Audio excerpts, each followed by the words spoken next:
Dans le cadre de la 29e édition du Symposium international d'art contemporain de Baie-Saint-Paul, le directeur général du musée, Jacques Saint-Gelais-Tremblay, avait le plaisir de convier le grand public ainsi que les représentants des médias à une table ronde le 25 août dernier.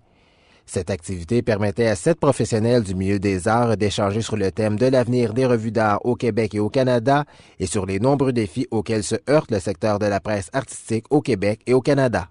Ayant comme objectif de créer des échanges constructifs, le débat s'est vite transformé en cacophonie digne de la défunte émission 110 Oui, mais cette revue-là ne peut pas exister si elle n'a pas une aide de l'État.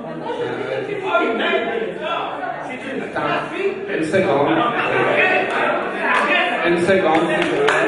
Un des artistes présents lors de cette soirée a grandement déploré que les subventions étaient au cœur de cette causerie. Le mot artiste a été prononcé juste 2 fois par la revue S, et je vois la plupart de mes amis artistes qui sont sortis.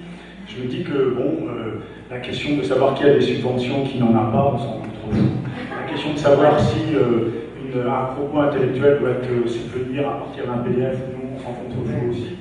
Donc je pense qu'il y a des questions philosophiques, il y a des questions de la défense de l'art et des artistes qui seraient vraiment à prendre en compte, plutôt que des questions très des histoires de clochers et autres. De son côté, le directeur du Musée d'art contemporain, Jacques Tremblay, croit qu'il devra réajuster le tir si l'exercice se répète l'an prochain. Au milieu des arts, des fois, l'émotion est forte. On travaille avec des gens dont les égos souvent sont très élevés. Oui, il faudra prendre l'année prochaine dans nos discussions peut-être des maîtres modérateurs plus fermes qui permettront d'éviter des emportements verbaux ou autres de ce genre.